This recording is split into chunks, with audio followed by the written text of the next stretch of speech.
మన ప్రభువును మన రక్షకుడైన యేసుక్రీస్తు అతి పరిశుద్ధమైన నామంలో ఆదివారపు ఆరాధనలోనికి చేరికుడి వచ్చిన నా దేవుని ప్రియులందరికీ కూడా నిండు హృదయపూర్వకమైన వందనాలు. దేవునికి స్తోత్రాలు. అందరూ బాగున్నారా? నా యేసయ్య మిమ్మల్ని అందరినీ దీవించునుగాక. చక్కగా ఈరోజు ఉదయాన్నే నిద్రలేచి ప్రార్థన చేసుకున్నారా? చక్కగా వాక్యం చదువుకున్నారా? మంచిది. నా దేవుడు మిమ్మల్ని ఇంకనూ ఆశీర్వదించునుగాక. చక్కగా ప్రతిరోజు ఉదయాన్నే లేచి చక్కగా ప్రార్థన చేసుకునండి, చక్కగా వాక్యం చదువుకోండి. ఆ వాక్యమే మనల్ని బ్రతికిస్తుంది. కాబట్టి దేవుని సన్నిధిలో చక్కగా కొద్ది నిమిషాలు దేవుని యొక్క వాక్యాన్ని విందాం. వినేటప్పుడు అయోగ్యంగా ఎవరు ఉండకుండా భయభక్తులతో విన్నప్పుడు ఆ వాక్యం ద్వారా ప్రభు మనలందరితో మాట్లాడునుగాక. ఈ నెల వాగ్దానం ఏంటి?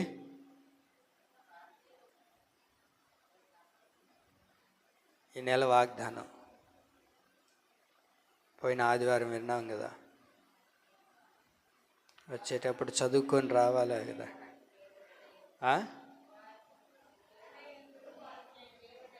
Very good. నా దేవుడు మిమ్మల్ని దీవించునుగాక.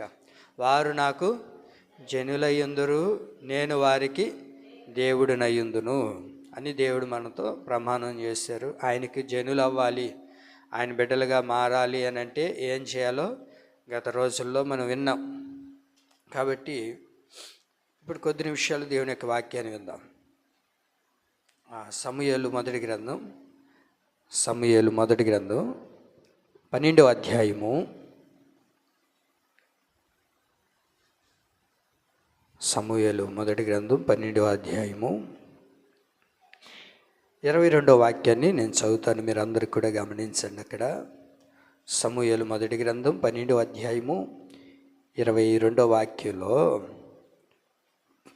యెహోవా మిమ్మును తనకు జనముగా చేసుకొనుటకు ఇష్టము కలిగి ఉన్నాడు. తన ఘనమైన నామము నిమిత్తము తన జనులను ఆయన విడనాడడు. మరొకసారి, ఆయన మిమ్మును తనకు జనముగా చేసుకొనుటకు ఇష్టము కలిగి ఉన్నాడు. తన ఘనమైన నామము నిమిత్తము తన జనులను ఆయన విడువడు. చిన్న ప్రార్థన చేద్దామా? చిన్న ప్రార్థన చేసుకుందామా? ఈ వాక్యం ద్వారా మనందరితో ప్రభు మాట్లాడేటట్లుగా, ఈ వాక్యం ద్వారా ప్రభు మనతో మాట్లాడేటట్లుగా చిన్న ప్రార్థన చేసుకుందామండి.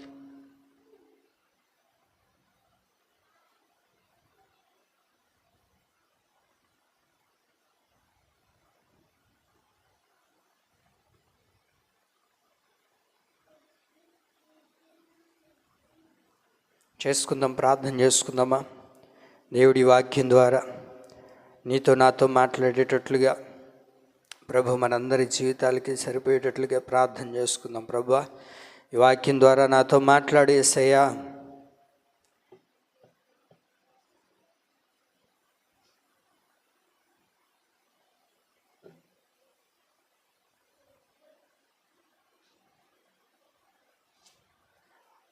ప్రభువా నాతో మాట్లాడండి, నన్ను దర్శించండి, నా పట్ల నీ ఉన్నతమైన కృప చూపించమని యేసు నామములో ప్రార్థిస్తున్నాను తండ్రి, ఆమేన్. మంచిది.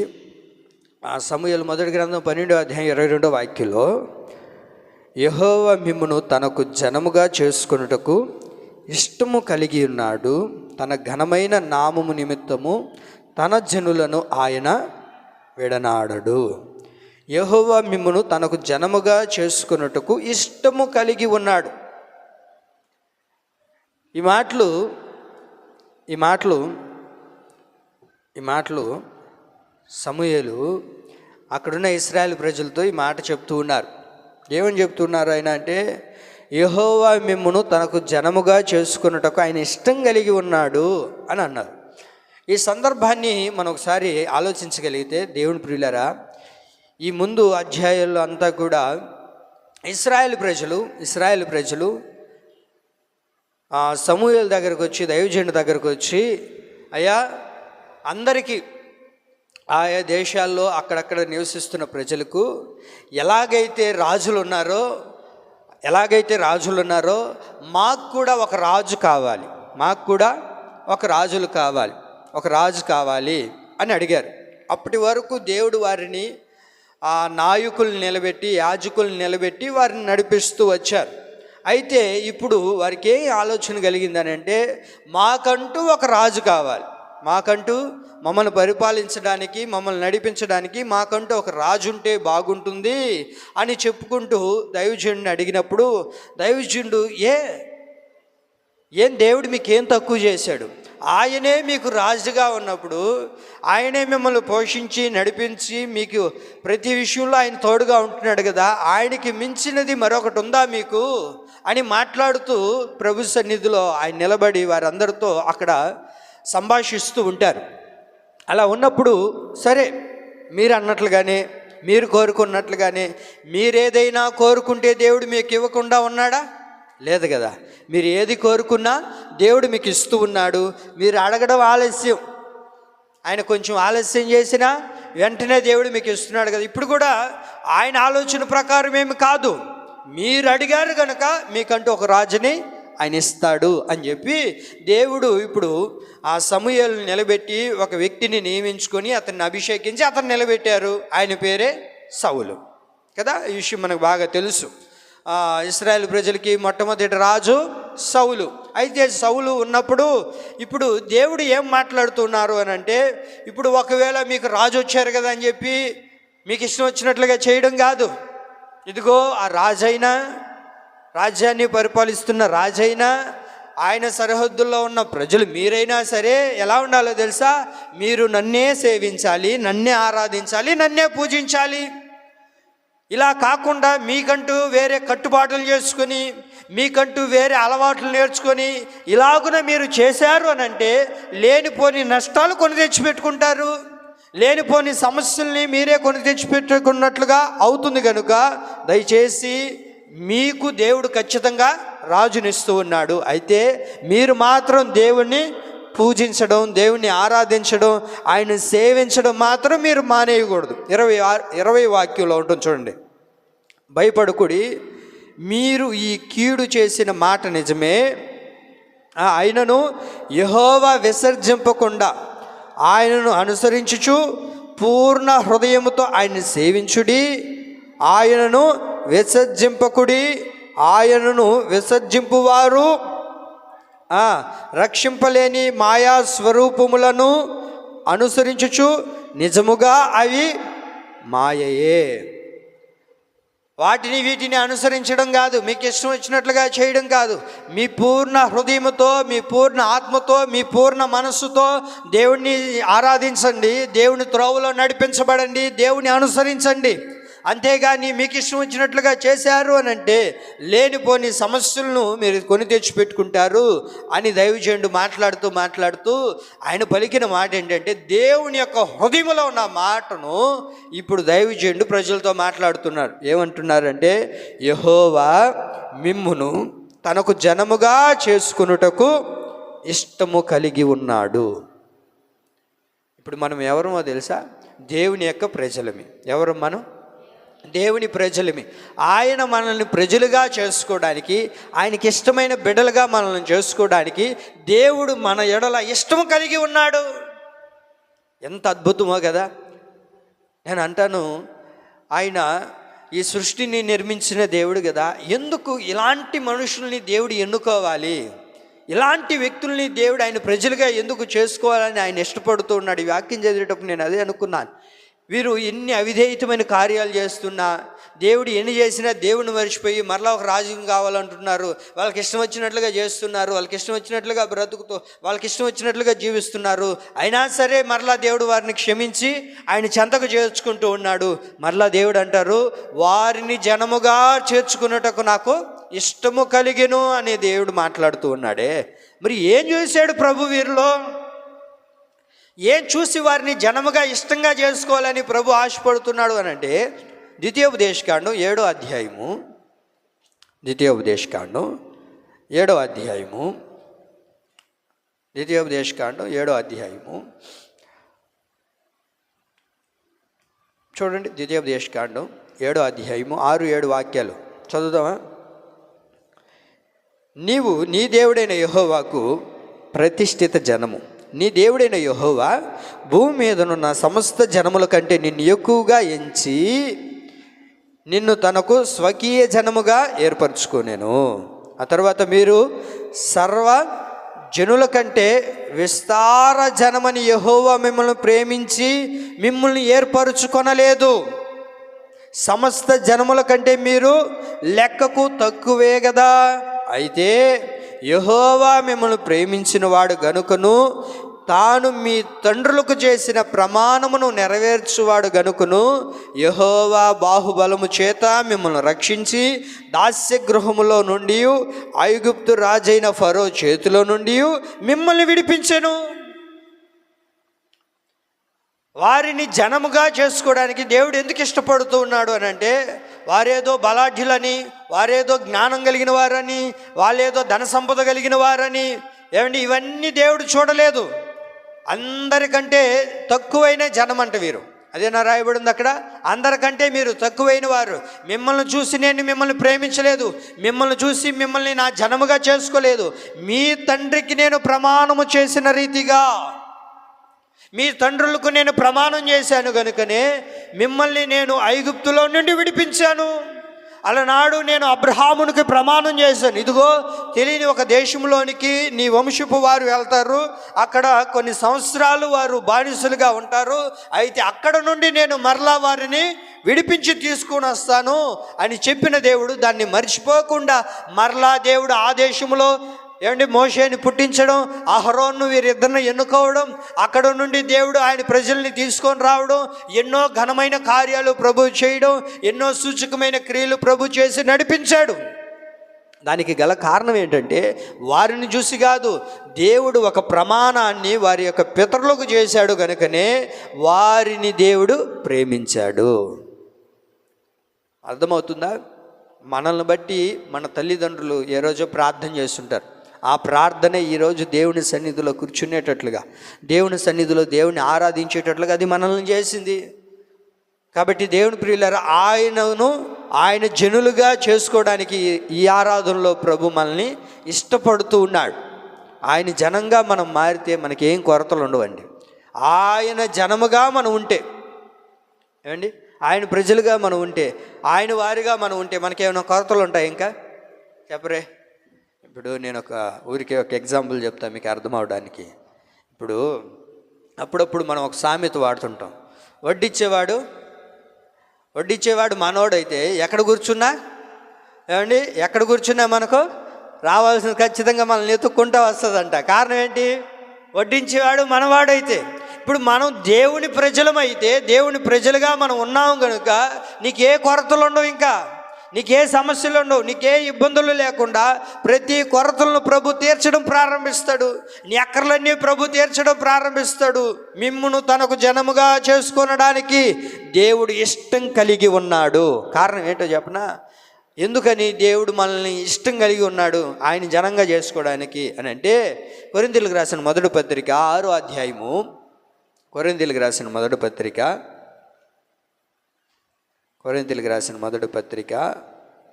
6వ అధ్యాయము 19-20 వాక్యాలు అక్కడ నేను చదువుతాను చూడండి. మీరు మీ సొత్తు కారు, విలువ పెట్టి కొనబడిన వారు గనుక మీ దేహముతో దేవుని మహిమపరచుడి. మీరు మీ సొత్తు కారు, మనం మన సొత్తు కావు. కారణం ఏంటి అని అంటే, ఆయన విలువ పెట్టి మనల్ని కొని ఉన్నాడు. మనం ఆయన సొత్తుగా మార్చబడ్డాం, ఆయన బిడ్డలుగా మార్చబడ్డాం. కారణం ఏంటంటే దేవుడు మనల్ని ఇష్టపడి ఉన్నాడు. ఏం చేశాడు? ప్రభు మనల్ని ఇష్టపడ్డాడు. దేవుడు మనల్ని ఇష్టపడి ఆయన జనులుగా చేసుకోవడానికి 2026 సంవత్సరాల క్రితం దేవుడు ఈ భూమి మీదకి దిగి వచ్చి మనందరి కొరకు రక్తాన్ని చిందించి, తద్వారా దేవుడు మనకు ఆయన జనముగా, ఆయన సొత్తుగా ప్రభు మనల్ని చేసుకున్నారు. ఆయన సొత్తుగా మనం మార్చబడ్డాం, ఆయన సొత్తుగా ఇప్పుడు పిలువబడుతూ ఉన్నాం. మీరు ఎవరు అని అంటే, విలువ పెట్టి కొనబడిన వారు. మనం ఎవరు? విలువ పెట్టి కొనబడిన వారిని. మనం మన సొత్తు కాదు, మనము దేవుని సొత్తు అయి ఉన్నాము, దేవుని జనులుగా పిలువబడుతూ ఉన్నాము. కారణం ఏంటంటే దేవుడు మనల్ని ఇష్టపడి ఆయన జనముగా చేసుకున్నాడు. ఎలా ఆయన జనంగా చేసుకున్నాడు అని అంటే ఆయన రక్తము ద్వారా, ఆయన ప్రాణాన్ని పెట్టి ప్రభు మనల్ని కొని ఉన్నాడండి. ఆయన సొత్తుగా మనల్ని చేసుకొని ఉన్నాడు. ఇంకొక మాట చూడండి, 33వ కీర్తన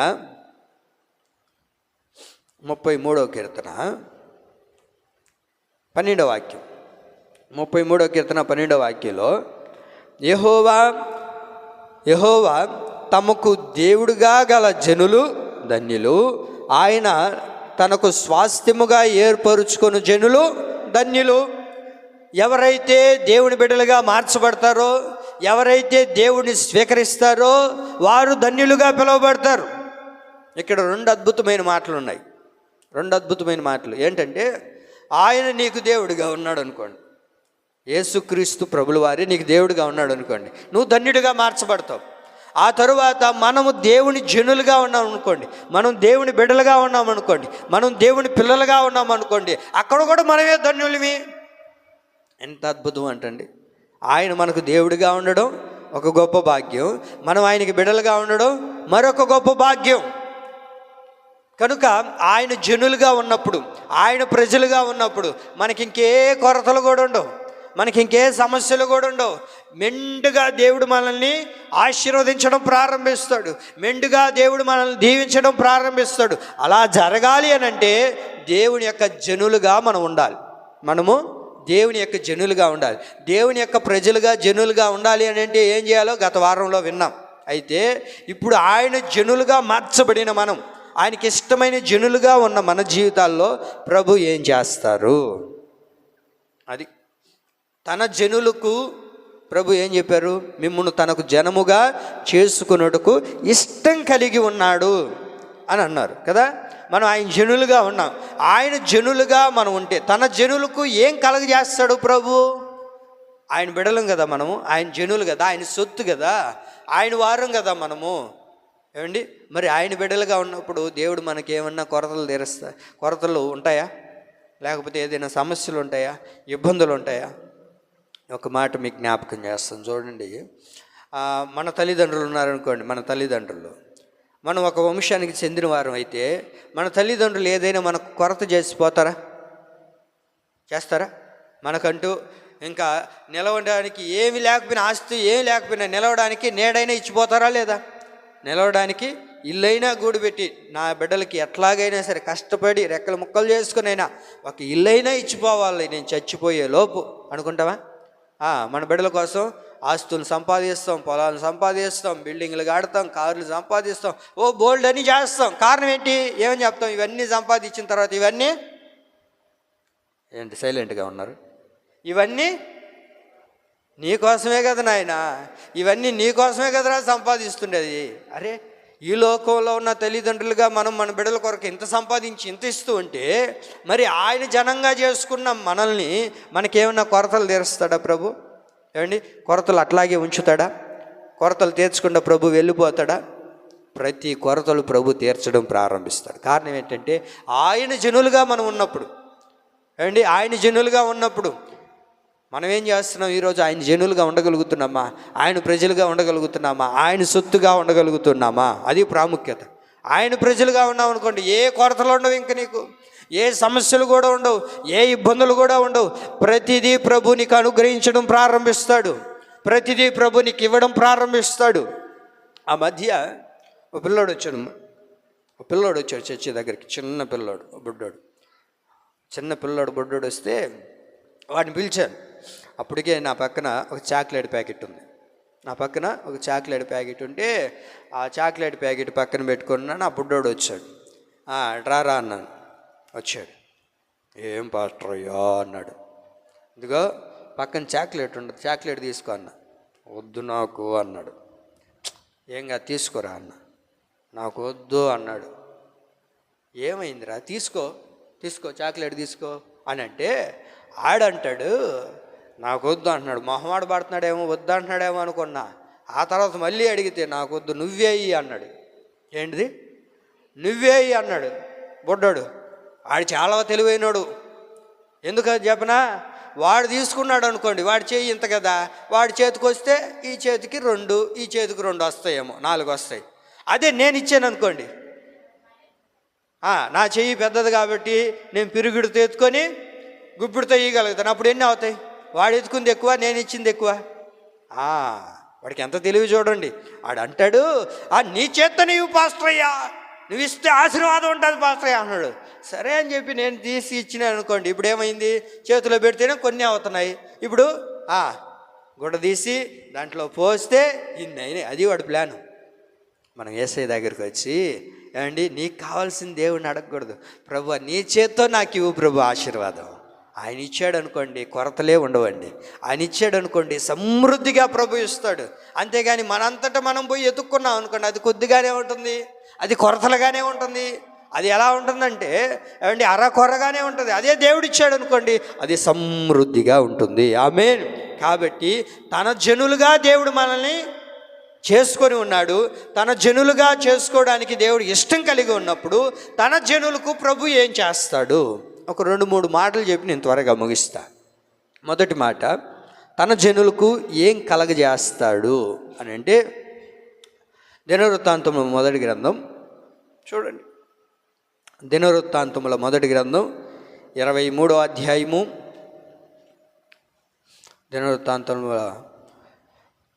దినవృత్తాంతముల మొదటి గ్రంథం 23వ అధ్యాయము 25వ వాక్యాన్ని నేను చదువుతాను.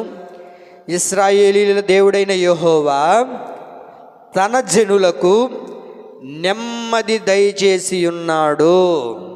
ఆమేన్. మరొకసారి, దేవుడైన యెహోవా తన జనులకు నెమ్మది దయచేసి ఉన్నాడు.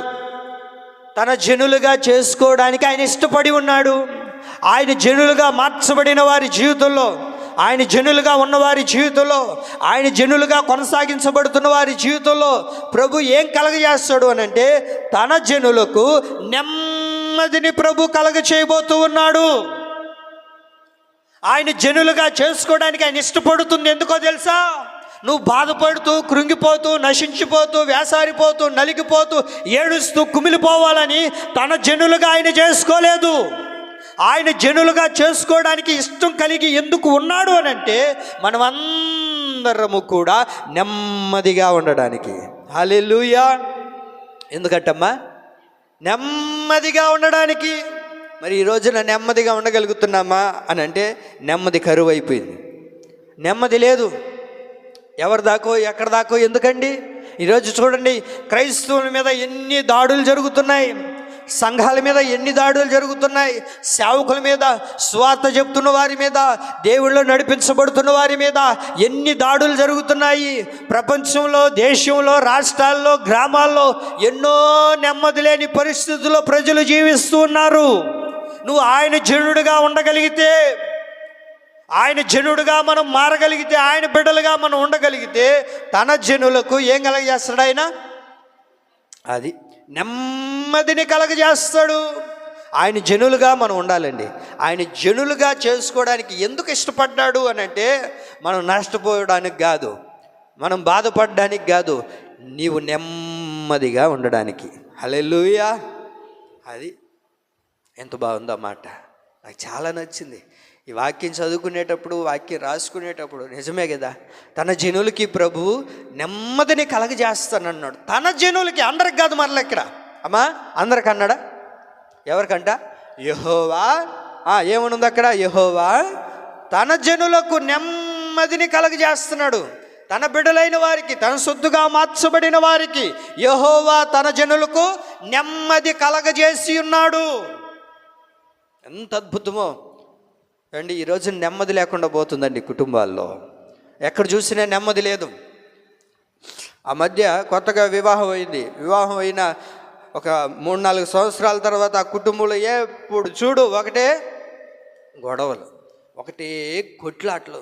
అక్క అంటుంది, పెళ్లి చేసుకోకముందు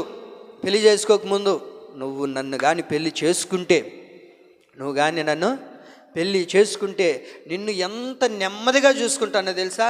నీ కష్టం కూడా రానియకుండా, ఏంటంటే అది కష్టం రానియకుండా నిన్ను ఎట్ట చూసుకుంటాను తెలుసా? పువ్వుల్లో. బా ఏంటిదంట చెప్పరే, రోజా పువ్వుల్లో పెట్టుకొని చూసుకుంటా, అంత బంగారంగా చూసుకుంటాను అన్న మనిషి ఏమండి 2 బిడ్డలను కనిన తర్వాత ఏమైపోయిందో అది, ఆ మాట ఏమైపోయిందో. ఎక్కంటుంది, అయ్యా నా పెళ్ళి కాకముందు ఈ వ్యక్తిని చేసుకుంటే నేను నెమ్మదిగా ఉండగలుగుతాను అనుకున్నాను. ఎందుకంటే తన కుటుంబం అలాంటిది, తన వారు అందరూ అలాంటి వారు, మంచోళ్ళు, కుటుంబం అంతా మంచి పేరు కలిగిందే. ఇంక ఈ కుటుంబంలో వెళ్ళిగా నేను పడితే, ఎక్కడ పడితే ఆ కుటుంబంలో కానీ వెళ్ళి పడితేనయ్యా ఇంక నెమ్మదిగా ఉండగలుగుతాను. ఎందుకంటే నా తల్లి కుటుంబంలో ఉన్నప్పుడు నా పేదరికాన్ని బట్టి, నా పరిస్థితిని బట్టి ఏదో ఇలా జరిగిపోయింది. కానీ నా పెళ్ళి అయిన తర్వాత అయినా నెమ్మదిగా ఉండాలనుకుంటే, ఇదిగో 4 రోజులు గడిచిన తర్వాత, ముచ్చటంతా తీరిన తర్వాత, బిడ్డలు కనిన తర్వాత ఏమని నేను పెళ్లి చేసుకున్నానో అప్పటి నుంచి నెమ్మదే లేకుండా పోయింది. అప్పటి నుంచి నా జీవితంలో అనేకమైన కష్టాలు ఎదురవుతున్నాయి. వారు జనులుగా నేను వెళ్ళినప్పుడు, వారి కుటుంబంలో చేర్చబడినప్పుడు నేను నెమ్మదిగా ఉంటాను అనుకున్నాను. కానీ ఆ నెమ్మది ఈ రోజున కరువు అయిపోయింది. ఆ నెమ్మది చూడలేకపోతున్నాను. నిద్ర లేచినప్పటి నుంచి పడుకునే వరకు. సరే పడుకున్న తర్వాత ఏమన్నా నెమ్మదిగా ఉందంటే అప్పటికి కూడా నాకు నెమ్మది లేదయ్యా. ప్రియులారా, ఒక్కటి గుర్తుపెట్టుకో, దేవుడు యొక్క ప్రజలుగా మనం ఉండగలిగితే, ఆయన జనులుగా మనల్ని ప్రభు చేసుకున్నాడు కనుక. ఎందుకు చేసుకున్నాడు అని అంటే మనమందరం నెమ్మదిగా ఉండుటకు. ఆమేన్. ఎందుకు? నెమ్మదిగా ఉండడానికి. ఆయన ఒక్కసారి ఆయన జనులుగా మార్చుకున్న తర్వాత ఎలాంటి నెమ్మదిని ఆయన జనులకి ఇస్తాడో చెప్పనా అమ్మా? ఆయన జనులుగా ఉన్నవారికి ఎలాంటి నెమ్మది ఇస్తాడో తెలుసా దేవుడు? ఇలాంటి నెమ్మది కాదు. చూడండి, సమూయేలు 2వ గ్రంథం 7వ అధ్యాయం 1వ వాక్యం. సమూయేలు 2వ సమూయేలు 7 1వ వాక్యంలోనే, యెహోవా నలుదిక్కుల అతని శత్రువుల మీద అతనికి విజయమిచ్చి అతనికి నెమ్మది కలగజేసి. ఎట్లా అంటే ఎలాంటి నెమ్మది? నలుదిశల. ఎలాంటి నెమ్మది ఇది? నలుదిశల. ఎక్కడికి వెళ్ళినా నెమ్మది, ఎక్కడ చూసినా నెమ్మది. కుటుంబంలో ఉన్న నెమ్మదే, బయటికి వెళ్ళినా నెమ్మదే, నువ్వు ఏం చేసినా నెమ్మదే. కారణం ఏంటంటే దావీదు అంటారు, అయ్యా యెహోవా నాకు నలుదిశలా నా శత్రువులందరినీ కూడా నా నుండి తొలగించి ఇప్పుడు నాకు దేవుడు నెమ్మదిని కలగజేశాడయ్యా. అమ్మా ఏంటిది? అది నెమ్మదిని కలగజేశాడు. కారణం ఏంటంటే తన చుట్టూ ఉన్న శత్రువులందరినీ కూడా దూరం చేసి దావీదుకి దేవుడు ఇప్పుడు ఏం కలగజేశాడు అని అంటే నెమ్మదిని కలగజేశాడు. కొందరు ఉంటారు, కొందరు ఏమని మాట్లాడతారంటే చదువుకునేటప్పుడు చదువు అంతా అయిపోయిన తర్వాత ఇంకా ఎగ్జామ్కి ప్రిపేర్ అవుతుంటారు. ప్రిపేర్ అయ్యేది ఎందుకు? ఆ ఎగ్జామ్కి మంచి ఏ జాబా? ఇట్లాంటిది కాదు. అది ఏందది చెప్పరే? ప్రైవేట్ జాబ్లో అయితే పెద్ద కష్టపడవాలి, అంతే కదక్క. దేనికి కష్టపడాలా? గవర్నమెంట్ జాబ్ అయితే, సెంట్రల్ గవర్నమెంట్ జాబ్ అయితే అప్పుడు కష్టపడాలి. ఎందుకు అంత కష్టపడేది అని అంటే, ఏం లేదయ్యా, ఇప్పుడు కష్టపడి ఉద్యోగం నేర్చుకున్నాం అనుకో, ఏమండి, ఉద్యోగం చేసినంతకాలం 60 సంవత్సరాలు ఉద్యోగం చేస్తాం. ఆ తర్వాత కాలు మీద కాలు వేసుకొని, ఫ్యాన్ వేసుకొని పింఛన్ వస్తూ ఉంటుంది, ఇబ్బందే లేదయ్యా. అందుకని ఉద్యోగం వస్తే బాగుంటుంది అనుకుంటున్నాం. ఏమండి, ఒక్కసారి ఆ పింఛన్ వచ్చే వాళ్ళ దగ్గరకు పోయి అడగండి. ఆ పింఛన్ వస్తూ ఉంటుంది తెలుసా? గవర్నమెంట్ జాబ్ చేసి ఇప్పుడు పింఛన్ తీసుకుంటున్నారే, వాళ్ళ దగ్గరికి మీరు వెళ్ళి అడగండి, ఏమ్మా మీరు ఒకప్పుడు ఉద్యోగం చేసి ఇప్పుడు పింఛన్ తీసుకుంటున్నారు కదా, మరి ఇప్పుడు మీరు నెమ్మదిగా ఉండారా అని అంటే, ఏమైంది నెమ్మదేనయ్యా, వచ్చిన పింఛన్ అంతా ఆ పొగ తోటకే అయిపోతుంది, ఆ పొగ తోటలోనే అయిపోతుంది, ఇంకేడా రూపాయి మిగిలేది, ఉండే డబ్బులంతా వచ్చిన పింఛన్ అంతా ఉదయానికల్లా ఫోన్ చేస్తున్నారు, ఏమ్మా నాకు డబ్బులు వేయవా, ఇంక ఏడే అయిపోతుండే, ఇంకేముంది మిగిలేది. ఏమండి, నెమ్మదిగా ఉంటాంలే, ఏదైనా వస్తే నెమ్మదిగా ఉంటాం అనుకుంటున్నాం, కానీ నెమ్మది లేదు. కానీ దావీదు యొక్క జీవితంలో మనం గమనించగలిగితే తన నలుదిశలా దేవుడు అతనికి ఏం కలుగజేశాడు? చెప్పండి అండి, ఏం కలగజేశాడు? నెమ్మదిని కలగజేస్తూ ఉన్నాడు. ఒకవేళ ఈ ఆరాధనలో నీకు నెమ్మది లేకుండా ఉన్నావేమో, నువ్వు దేవుని జనముగా పిలువబడగలిగితే, దేవుని జనులుగా నువ్వు ఉన్నావు గనుకనే నా దేవుడు ఈ ఆరాధనలో నీకు నెమ్మది అనుగ్రహించునుగాక. నెమ్మది అనేది చాలా ప్రాముఖ్యమైనదండి. నెమ్మది లేకపోతే మనిషి బ్రతకలేడు, నెమ్మది లేకపోతే మానవుడు జీవించలేడు. కనుకనే నా దేవుడు అంటారు, తన జనముగా చేసుకోవడానికి నేను ఇష్టపడింది ఎందుకో తెలుసా? నీకు నెమ్మదిని కలగచేయడానికి. ఆమె మరొక మాట చూడండి, దినవృత్తాంతంలో 2వ గ్రంథం 15వ అధ్యాయము. దినవృత్తాంతంలో 2వ గ్రంథం 15వ అధ్యాయము 15వ వాక్యం. 15వ అధ్యాయం 15వ వాక్యంలో 371 పేజీ నెంబరు. చూడండి, అక్కడ ఏమనుంది? ఇలాగా ప్రమాణము చేయగా యూదా వారందరూ సంతోషించిరి, వారు పూర్ణ హృదయముతో, ఆ మాటలు అండర్లైన్ చేసుకోండి అక్కడ, వారు పూర్ణ హృదయముతో ప్రమాణము చేసి పూర్ణ మనసుతో ఆయనను వెతికియుండిరి గనుక యెహోవా వారికి ప్రత్యక్షమై చుట్టూనున్న దేశస్థులతో యుద్ధము లేకుండా వారికి నెమ్మది కలగజేసెను. ఆయన జనులుగా ఉన్నవారికి దేవుడు ఏం కలగజేస్తాడు? నెమ్మదిని కలగజేస్తాడు. ఎలాంటి నెమ్మది అని అంటే ఏమండి, నలుదిశలా దేవుడు నెమ్మదిని కలగజేస్తాడు. ఆ తరువాత దేవుడు ఎలాంటి నెమ్మదిని కలగజేస్తాడు అని అంటే, వింటున్నారా నా మాటలు? ఎలాంటి నెమ్మది అని అంటే, యుద్ధాలే లేకుండా దేవుడు నీకు నెమ్మదికరమైన జీవితాన్ని నా దేవుడు ఇవ్వబోతూ ఉన్నాడు. ఆమేన్. యుద్ధాలు లేకుండా దేవుడు వారికి నెమ్మదిని కలగజేస్తాడు. యుద్ధాలు లేకుండా దేవుడు నెమ్మది కలగజేయాలి అని అంటే మనం ఏం చేయాలో చెప్పినా, ఏం చేయాలంట? పై వాక్యంలో వారు పూర్ణ హృదయముతో ఆయనను వెతికిరి అని ఉంది. నువ్వు దేవుని వెతకగలిగితే, నీ పూర్ణ హృదయముతో, నీ పూర్ణ ఆత్మతో, నీ పూర్ణ మనస్సుతో, నీ పూర్ణ వివేకముతో దేవుని వెతికేయడం నువ్వు ప్రారంభించగలిగితే, దేవుని సన్నిధిలోనికి నువ్వు రాగలిగితే, దేవుని ఆరాధించగలిగితే, దేవుడు మన దైనందిన జీవితాల్లో నెమ్మదిని అనుగ్రహించడం ప్రారంభిస్తాడు. ఎందుకు ఈ నెమ్మది అని అంటే, ఎక్కడ నీ జీవితంలో యుద్ధాలే లేకుండా, సమస్యలే లేకుండా, ఇబ్బంది కొలిమిలో నువ్వు పడిపోకుండా ప్రభు నీకు నెమ్మదిని కలగచేయబోతూ ఉన్నాడు. ఆమేన్. నెమ్మది లేదండి ఈ రోజున ప్రజలకి. కారణం ఏంటి? దేశంలో నెమ్మది ఉందా? చెప్పండి. దేశంలో నెమ్మది ఉందా? ప్రపంచంలో నెమ్మది ఉందా? ఒకరినొకరు చంపుకుంటున్నారు, ఒకరినొకరు బాంబులు వేసుకుంటున్నారు, ఒకరినొకరు పొడుచుకుంటున్నారు. ఏమండి, ఎన్ని నేరాలు చూస్తున్నాం. అబ్బో, ఒకరినొకరు ఎంత చంపుకుంటున్నారండి. యుద్ధాలు, ఎక్కడ చూసినా యుద్ధాలు. ప్రియులారా, దేవుడు మనకి మాటిస్తూ ఉన్నారు. ఏమనో తెలుసా? నేను నీకు నెమ్మదిని కలగజేస్తాను. యుద్ధాలే లేకుండా నువ్వు పూర్ణ హృదయంతో దేవుని వెతకడం నువ్వు ప్రారంభిస్తే దేవుడు నీకు నెమ్మది ఇస్తాడు.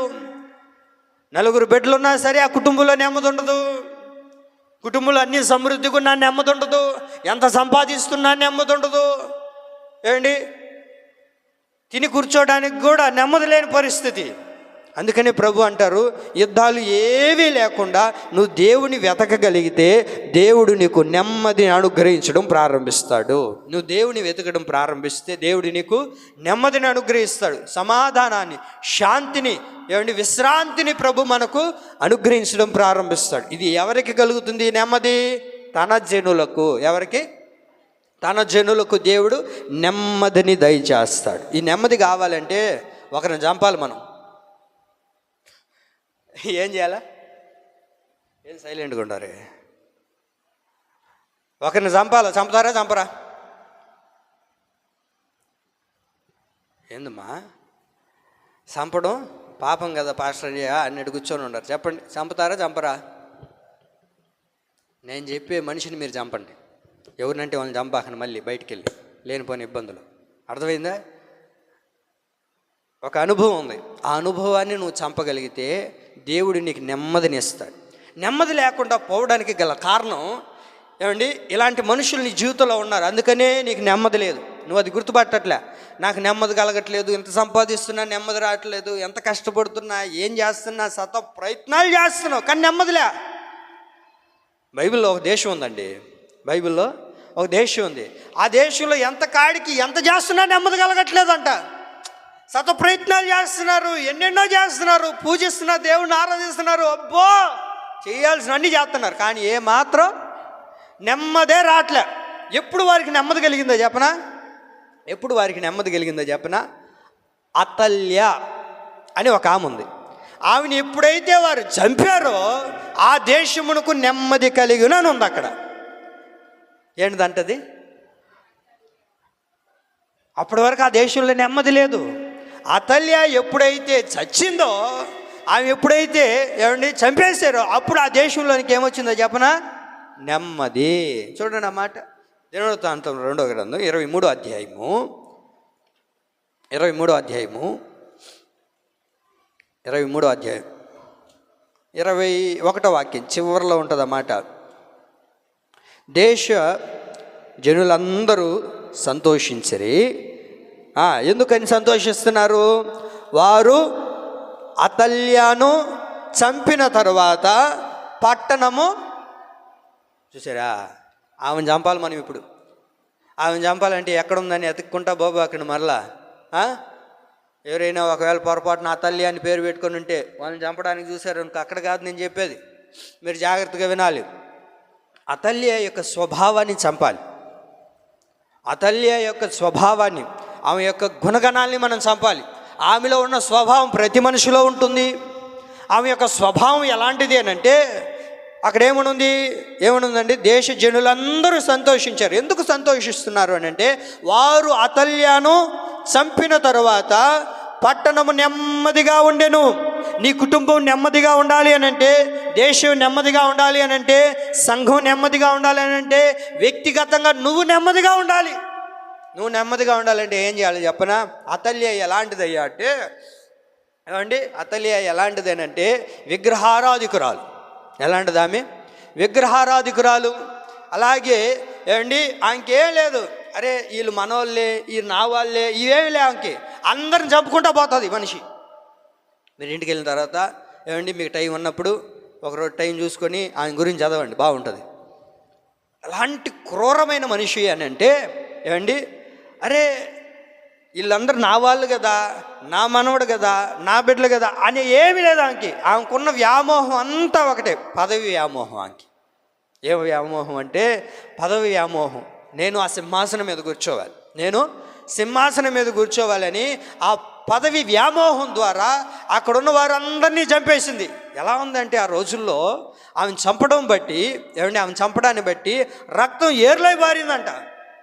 ఎంత క్రూరంగా ప్రవర్తిస్తుందామే, ఎంత క్రూరత్వం కలిగిన వ్యక్తిగా ఉంది. విగ్రహారాధికురాలు. పదమంటే వ్యామోహము. లేనిపోని పనులన్నీ చేస్తుంది, దేవుడికి వ్యతిరేకమైన కార్యాలు చేస్తుంది. కనుకనే ఆమె ఎప్పుడైతే చచ్చిందో ఆ పట్టణంలోనికి ఏమొచ్చిందంట?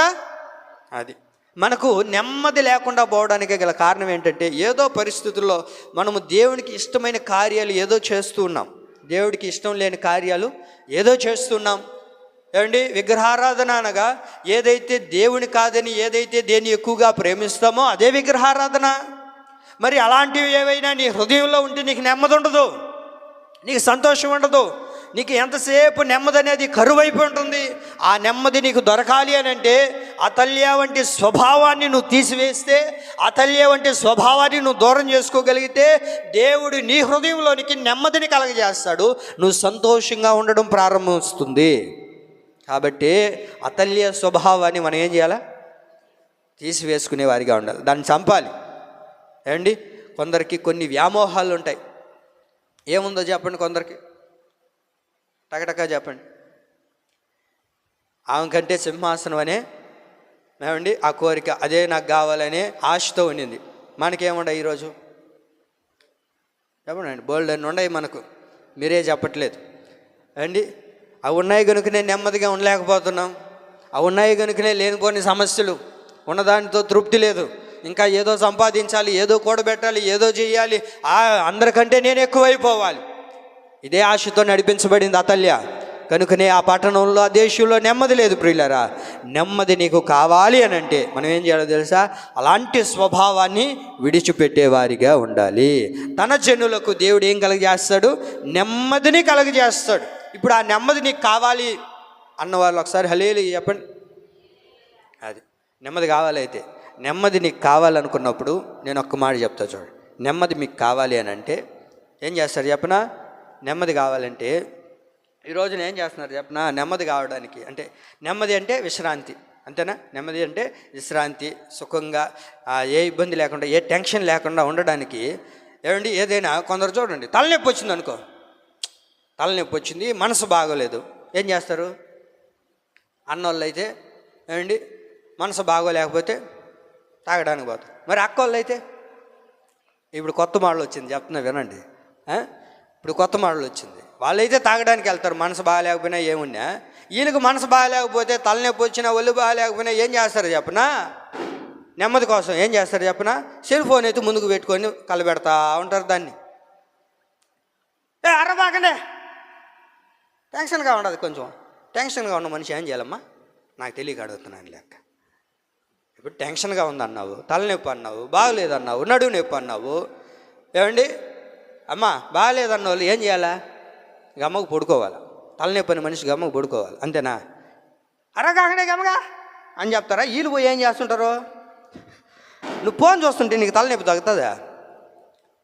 ఏమండి తగ్గుతుందా? నీ బాగా లేకుండా వెంటనే పోతుందా? ఇప్పుడు అది కొత్త ఫ్యాషన్ అయిపోయింది. నీకు నెమ్మది కావాలంటే అలా దొరుకుతుందా? నీకు నెమ్మది అలా వస్తుందా? నెమ్మది ఎలా కలుగుతుంది? 119వ కీర్తన 50వ వాక్యంలో ఏమని ఉంది? మీ అందరికి తెలిసిన మాట అది. 119వ కీర్తన 50వ వాక్యం. నీ వాక్యము నన్ను ఏంటిది చెప్పండి? నీ వాక్యము నన్ను బ్రతికించి ఉన్నది, నా బాధలలో ఇదే నాకు నెమ్మదిని కలగజేసింది. నీకు నెమ్మది కలగాలంటే నువ్వు వాక్యం చదువు. అమ్మ నేను ఒకటే చెప్తాను, నీకు తలనొప్పి వచ్చినా వాక్యం చదువుకో, నీకు బాగోలేకపోయినా వాక్యం చదువు, నీకు సమస్య వచ్చినా వాక్యం చదువు, నీకు విశ్రాంతి లేకపోతే వాక్యం చదువు, ఏమండి నీకు అనారోగ్యం వచ్చినప్పుడు వాక్యం చదువు, నీకు ఏదైనా కష్టం వస్తే వాక్యం చదువు, నీకు ఏదైనా బాధ కలిగితే వాక్యం చదువు, నీకు ఏదైనా సమస్య వచ్చినా వాక్యం చదువు, నీకు సంతోషం వచ్చిన వాక్యం చదువు, నీకు దుఃఖం కలిగిన వాక్యం చదువు. ఎందుకనంటే వాక్యం ఏం చేస్తుంది? అది నా బాధల్లో అది నాకు నెమ్మదిని కలగజేస్తుంది. నువ్వు వాక్యం చదవడం ఆలస్యం, నువ్వు వాక్యం చదివితే దేవుడు నీకు నెమ్మదిని కలగజేస్తాడు. నీ మనసులో నెమ్మదిని ప్రభువు ఉంచడం ప్రారంభిస్తాడు. నెమ్మది లేకపోవడం బట్టి నెమ్మది కొరకు ఏదేదో చేస్తున్నారు ప్రజలు, కానీ నెమ్మది కావాలి అని అంటే నువ్వు వాక్యం చదవగలిగితే ఈ వాక్యము నీ జీవితంలో నీ బ్రతుకులో నెమ్మదిని కలగజేయడం ప్రారంభిస్తుంది. కాబట్టి మనం ఏం చేయాలా? తన జనులకు దేవుడు నెమ్మదిని కలగజేస్తానన్నాడు. ఆ నెమ్మది కావాలి అని అంటే మనం ఏం చేయాలి? ప్రతిరోజు వాక్యం చదవాలి. చదువుతున్నారు వాక్యం? ఈరోజు ఉదయాన్నే వాక్యం చదవలేదు అన్నోళ్ళు ఎవరైనా ఉన్నారా? చెప్పండి. అయితే అందరు చదివిన వాళ్ళు అయితే ఏం సైలెంట్గా ఉన్నారు? సరే, ఇంకటి నుంచి అయినా వాక్యం చదవండి. నేను ప్రతి ఆదివారం ప్రతి కొడుకులు అడుగుతున్నాను కదా, వాక్యం చదవండి, వాక్యం చదివారా అని అడిగినప్పుడు అందరిలాగా స్కూల్కి పోయినప్పుడు ఏరా చదువుకొని వచ్చారా? ఎస్ సార్ అంటారు వాళ్ళు. లేపు ఒకటి నిలబెట్టి చెప్పురా అన్నా అనుకో, అదే సార్ చెప్పలే, అది ఒకటే రాశారు అంటాడు. అట్టా మిమ్మల్ని ఏమి నిలబెట్టట్లేదు కదా. నువ్వు నాకు అబద్ధం చెప్పినా దేవుడి దగ్గర చెప్పలేం కదా, దేవుడికి తెలుసు కదా, దేవుడు అన్నీ చూస్తుంటాడు కదా. కాబట్టి నా కోసం ఏం చదవగాక, దయచేసి మీకోసం మీరు ప్రతిరోజు ఉదయాన్నే లేచి ఒక అరగంట అయినా ఒక గంట అరగంట అయినా ప్రార్థన చేసుకోండి, ఒక అధ్యాయమైనా వాక్యం చదువుకోండి, ఓకేనా? సరే. ఎందుకనంటే ఆ వాక్యం మనకు నెమ్మదిని కలగజేస్తాడు. తన జనులకు దేవుడు ఏం కలగజేస్తాడంట? నెమ్మదిని కలగజేస్తాడు. ఏవేలు గ్రంథం 3వ అధ్యాయము. ఏవేలు ఎక్కడ ఉంటుంది? హోషేయ ప్రక్కనే ఉంటుంది చూడండి. 754 పేజీ నెంబర్, 754 పేజీ నెంబరు. హోషేయ 3వ అధ్యాయము 16వ వాక్యం చదువుకుందామా? తన జనులకి ఏం కలుగజేస్తాడు ప్రభు అని అంటే, ఒకటి నెమ్మదిని కలుగజేస్తాడు. రెండవదిగా రెండో మాట చూడండి 3వ అధ్యాయము 16వ వాక్యం. యెహోవా సియోన్లో నుండి గర్జించుచున్నాడు, యెరూషలేములో నుండి తన స్వరము వినబడజేయుచున్నాడు, భూమి ఆకాశములు వణుకుచున్నవి. అయితే యెహోవా తన జనులకు ఆశ్రయమగును. ఆగండి అక్కడికి. యెహోవా తన జనులకు ఆశ్రయమగును. యెహోవా తన జనులకు నెమ్మదిని కలగజేస్తాడు. యెహోవా తన జనులకు ఆశ్రయముగా నుండును. దేవుడు తన జనులుగా ఇష్టపడడానికి గల కారణం ఏంటంటే, తన జనులుగా చేసుకోవడానికి ఎందుకు ఇష్టపడుతున్నాడు ప్రభు అని అంటే, రెండోదిగా ఆశ్రయముగా ఉండడానికి. దేవుడు నీకు ఆశ్రయముగా ఉండడానికి ఆయన బిడ్డలుగా దేవుడు నిన్ను చేసుకున్నాడు. ఆయన బిడ్డలుగా మారినప్పుడు, ఆయన బిడ్డలుగా మనం జీవించినప్పుడు దేవుడు మనకు ఆశ్రయముగా ఉండబోతున్నాడు. ఒక మాటలో చెప్పాలి అని అంటే, ఒక ప్రొడక్షన్ ఏమండి, నీకంటూ ఒక కాపుదల. అర్థమవుతుందా? ఎలా చూసుకుంటాడు అని అంటే, ఆయన నీకు ఆశ్రయముగా ఉండబోతున్నాడు. నీకేది రానివ్వకుండా, నీకే ఇబ్బంది కలగనివ్వకుండా దేవుడు నీకంటూ ఒక కాపుదలని ఇవ్వబోతున్నాడు. దేవుడు నిన్ను ఒక ఆశ్రయముగా నీకు ఉండబోతున్నాడు. అందరికీ ఉండడు మరలా దేవుడు ప్రభు. ఎవరికి ఉంటాడు ఆయన? ఎవరైతే తన జనులుగా ఉంటారో తన జనులకు ఆయన ఆశ్రయముగా ఉండును. ఆయన జనులైన వారికి, ఆయన ప్రజలుగా పిలువబడుతున్న వారికి, ఆయన మనుషులుగా ఉన్నవారికి, ఆయన బిడ్డలుగా పిలువబడుతున్న వారికి ఆయన ఆశ్రయముగా ఉన్నాడు. మనం ఎవరిని విలువ పెట్టి చెప్పండి, మనం ఎవరిని విలువ పెట్టి కొనబడిన వారిని. ఏంటి, ఒక 10,000 ఒక 20,000 ఒక మంచి ఫోన్ తీసుకున్నాం అనుకోండి. ఆ ఫోన్ తీసుకున్నప్పుడు దానికి ఏం చేస్తాం? వెనకాల మంచి ఒక పౌచ్ వేస్తాం, ఆ తర్వాత పైన టెంపర్ గ్లాస్ వేస్తాం కదా, ఆ తర్వాత కెమెరా పోకుండా దానికి కూడా వేస్తాం కదా, స్టిక్కర్ వేస్తాం. దానికి అంత ప్రొడక్షన్ ఎందుకు చేస్తున్నాము? మరి ఒక 10-20 పెట్టుకున్న దానికి అంత కాపుదలు ఇస్తున్నావే. మరి దేవుడు నిన్ను విలువ పెట్టి కొన్నప్పుడు ఏమండి, ఆయన రక్తాన్ని పెట్టి మనల్ని కొన్నాడు కదా, ఆయన ఇంకెంత జాగ్రత్తగా మనల్ని చూసుకుంటాడు. అందుకనే ప్రభు అంటారు, నా జనులకు, తన జనులకు ఆయన ఎలా ఉన్నాడంట? ఆశ్రయముగా ఉన్నాడు. ఇదే మాట 28వ కీర్తన 8వ వాక్యంలో కూడా ఉంటుంది. 28వ కీర్తన 8వ వాక్యం చూడండి. 28వ కీర్తన 8వ వాక్యంలో, యెహోవా తన జనులకు ఆశ్రయము. ఎవరికి? ఆయన జనులుగా ఉన్నవారికి. యెహోవా తన జనులకు ఆయన ఆశ్రయముగా ఉన్నాడు. ఆయన ఆశ్రయముగా ఉన్నాడు అనుకోండి, నీకే ఇబ్బంది ఇంకా కలగనివ్వడు ఆయన. నీకే శోధన, ఏ బాధ రానివ్వకుండా ప్రభు నిన్ను కాపాడడం ప్రారంభిస్తాడు. ఆయన నిన్ను ఎందుకు జనముగా చేసుకున్నాడు చెప్పనా? ఆయన సొత్తుగా ఎందుకు మనల్ని చేసుకున్నాడు చెప్పనా? ఆయన బిడ్డలుగా ఎందుకు మనల్ని పిలుచుకున్నాడు చెప్పనా? ఆయన మనకు ఆశ్రయముగా ఉండుటకు. ఎందుకంట? ఆశ్రయముగా ఉండడానికి. మనకు ఒక కాపుదల, ఒక సంరక్షణ. కోడి తన బిడ్డలకు ఎలాగైతే సంరక్షణ ఇస్తుందో, ఆయన బిడ్డలుగా పిలువబడ్డాం. మనం యేసయ్య సొత్తుగా పిలువబడుతున్నాం. సర్వాన్ని సృష్టించిన దేవుని యొక్క బిడ్డలం మనము. మరి మనకెంత ఆశ్రయంగా ఉంటాడు ఆయన? మనకి ఏదైనా ఇబ్బంది కలగనిస్తాడా? ఏదైనా బాధను కలగజేస్తాడా? కలగనివ్వడు ఆయన. ఎందుకయ్యా అని అంటే, ఆయన మనకు ఆశ్రయముగా ఉన్నాడు. ఏమండి, దేవుడు మనకు ఆశ్రయముగా ఉన్నాడు అని అన్నప్పుడు మనం ఏం చేయాలి? ఆయన మీద ఆధారపడాలి. అంతేనా? ఆయన మీద ఆధారపడాలి. ప్రభువా, నువ్వే నాకు ఆశ్రయము. ఆశ్రయం అంటే ఒక కాపుదల, ఒక సంరక్షణ. ఏ ఇబ్బంది రాకుండా నిన్ను దాచిపెట్టేది, నీకు కాపుదలనిచ్చేది. కానీ ఈ రోజున ప్రజలు ఏమైపోతున్నారు అని అంటే, దేవుణ్ణి ఆశ్రయించట్లేదు, దేవుని యొక్క ఆశ్రయంలోనికి రావట్లేదు. దేవుని యొక్క ఆశ్రయంలోనికి, దేవుని యొక్క కాపుదలలోనికి రాకుండా దేన్ని ఆశ్రయిస్తూ ఉన్నారు, లేకపోతే దేని చెంతకు వెళ్తూ ఉన్నారు అని అంటే, చూడండి అందరూ యెషయా గ్రంథం 28వ అధ్యాయము, యెషయా గ్రంథం 28, యెషయా గ్రంథం 28వ అధ్యాయము 15వ వాక్యం చూద్దామా? అక్కడ నేను చదువుతాను చూడండి. అక్కడ మధ్యలో రాయబడి ఉంది యెషయా గ్రంథం 15వ అధ్యాయంలో. అక్కడ మీరు గమనించండి. అబద్ధములను మాకు ఆశ్రయముగా చేసుకుంటిమి అన్నారు. దేన్ని ఆశ్రయంగా చేసుకుంటున్నారంట? అమ్మ, దేన్నంట? అది అబద్ధాన్ని ఆశ్రయంగా చేసుకుంటున్నారు మనుషులు. ఏమండి, అబద్ధం అంటే లేనిది అబద్ధం. దాన్ని ఆశ్రయంగా చేసుకుంటున్నారు మనుషులు, దాని చెంతకు వెళ్తున్నారు, దాని నీడలో ఉంటున్నారు. ప్రియులారా, దేవుడే మనకు ఆశ్రయముగా ఉన్నాడు. తన జనులకు ఆయన ఎలా ఉన్నాడంట? ఆశ్రయముగా ఉన్నప్పుడు మనం అబద్ధాల దగ్గరికి వెళ్ళకూడదు. అబద్ధాలంటే కనబడనిది, బొల్లి మాటలన్నీ చెప్తుంటారు కొందరు.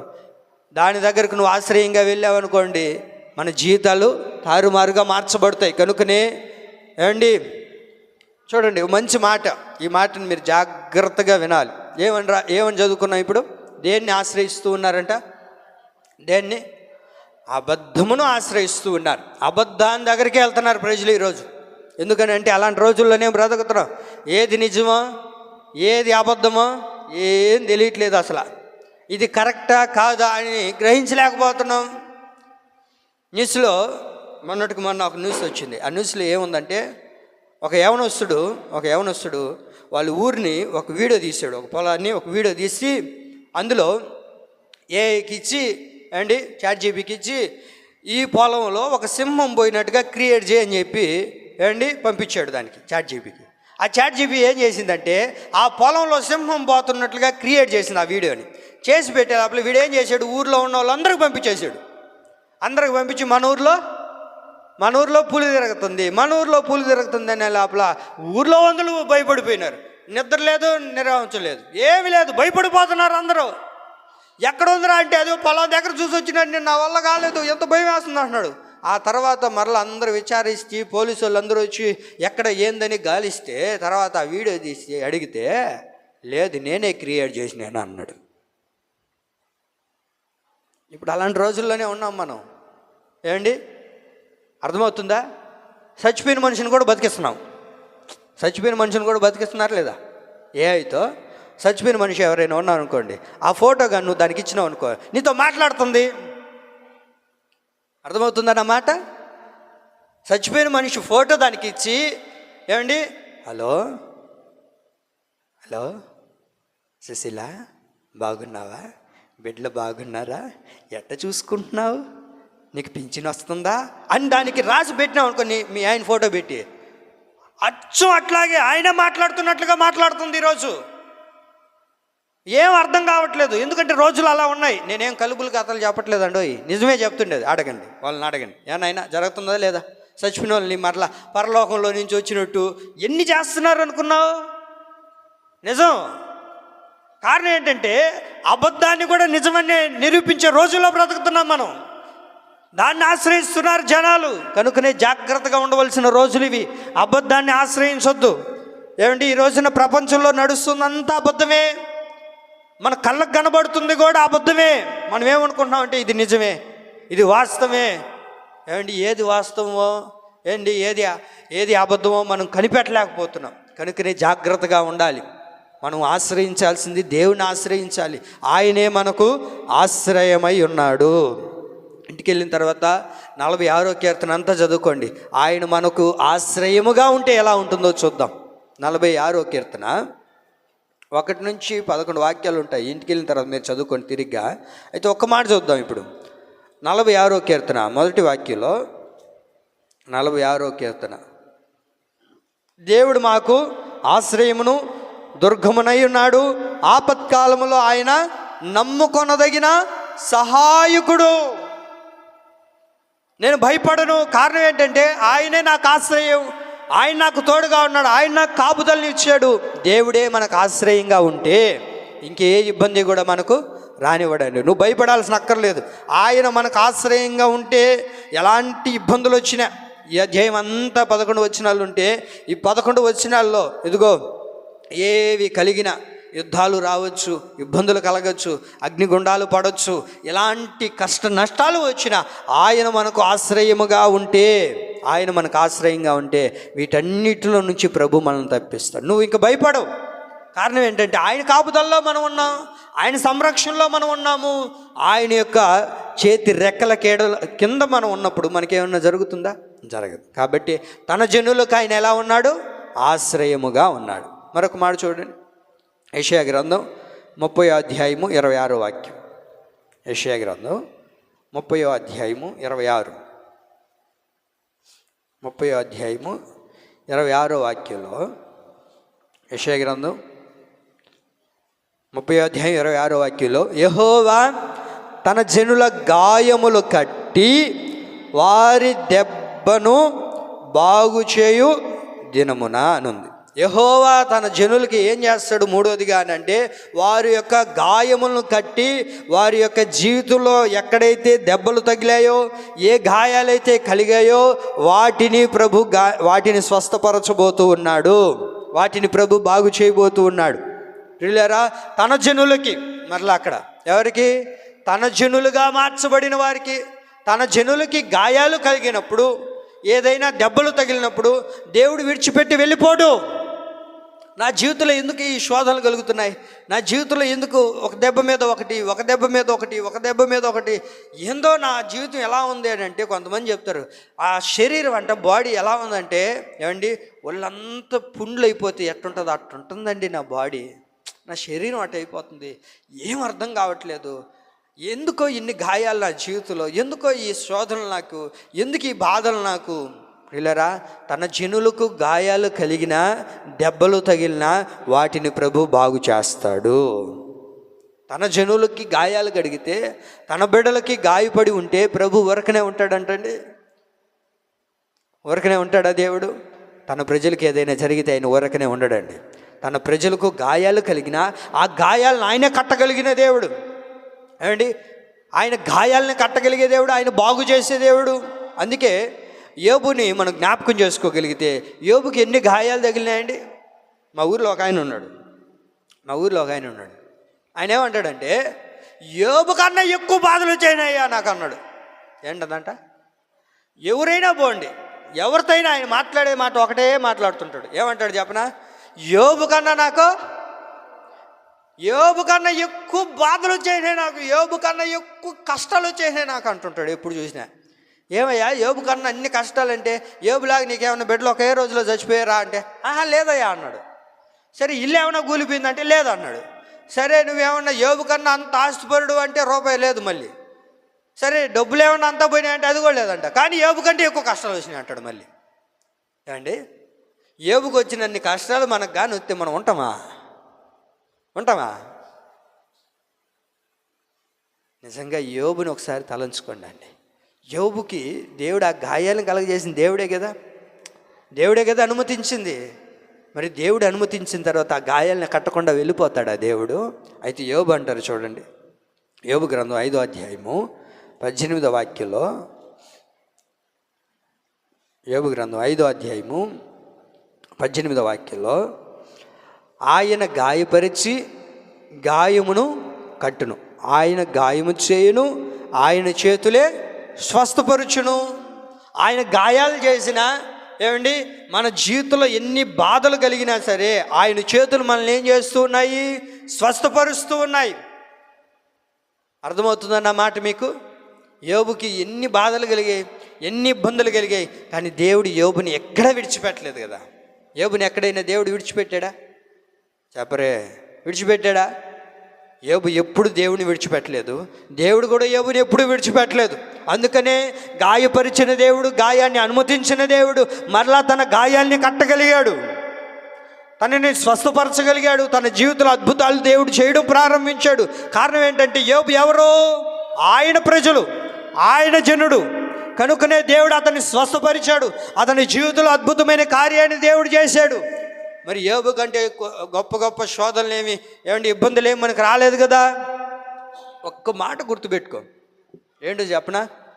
నీకు శోధనలు, ఎక్కువ కష్టాలు, నువ్వు తట్టుకోలేనంత, నువ్వు భరించలేనంత శోధన, భరించలేనంత కష్టం, ఏమండి ఇబ్బంది నీకు కలుగుతుందంటే, ఏమండి దేవుడు నిన్ను ప్రేమిస్తున్నాడని అర్థమైందన్నమాట. నీకు ఎక్కువ శోధనలు, అది ఎట్లా ఉంటుందంటే మొయ్యలేనంత భారాన్ని మొయ్యలేనంత, అంత భారం, అన్ని శ్రమలు, అన్ని కష్టాలు, అన్ని ఇబ్బందులు నీకు కలుగుతున్నాయి అని అంటే దేవుడు నిన్ను ప్రేమిస్తున్నాడని అర్థం. నాకేం బాధలు లేవయ్యా, నాకేం కష్టాలు లేవయ్యా, నేను బాగున్నానంటే అసలు నువ్వు దేవుని దృష్టిలో లేవని అర్థం. అవునండి. ఎందుకో చెప్పనా? ఈ శోధనలు, ఈ కష్టాలన్నీ దేవుడికి మనల్ని సమీపస్తులుగా చేస్తాయి. ఈ శోధనలు, ఈ కష్టాలన్నీ ఎందుకు కలుగుతూ ఉంటాయి మన జీవితంలో, ఎందుకు గాయాలు కలుగుతూ ఉంటాయనంటే దేవుడు నిన్ను బలపరుస్తూ ఉన్నాడు, నిన్ను విశ్వాసంలో స్థిరపరుస్తూ ఉన్నాడు, విశ్వాసంలో దేవుడు నిన్ను నిలబెడుతూ ఉన్నాడు. కానీ చాలామంది ఏం చేస్తుంటారు, ఎప్పుడైతే శోధనలు కలుగుతాయో అప్పుడే దేవుళ్ళ నుంచి తొలగిపోతుంటారు, అప్పుడే దేవుళ్ళ నుంచి బయటికి వెళ్ళిపోతూ ఉంటారు. దేవుని ప్రియులారా, తన జనులకు గాయాలు కలిగినా, దెబ్బలు తగిలినా దేవుడు ఏం చేస్తాడు, బాగు చేస్తాడు. కాబట్టి నీకు గాయాలు కలుగుతున్నాయి కదా, రోజు గాయాలు అంటే మనసుకు, శరీరానికి ఇబ్బందికరమైన పరిస్థితులు, ఇంకా నా వల్ల కాదండి, ఎందుకు ఇంక ఈ జీవితం ముగిచ్చేస్తే బాగుంటుందని అనుకుంటున్నావు. ఆ గాయాల్ని ప్రభువే మరలా మరలా మరలా మరలా కట్టబోతూ ఉన్నాడు. ఆమేన్. ఇది ఎవరికి కడతాడో తెలుసా, తన జనులైన వారికి. ఇంకొక మాట చెప్పి నేను ముగిస్తాను, ఓకేనా? చెప్పమంటారా వద్దా? ఇంకొక మాట క్లుప్తంగానే ఒక్క మాట. రూతు గ్రంథం 1వ అధ్యాయము 6వ వాక్యం చూడండి ఆయన. రూతు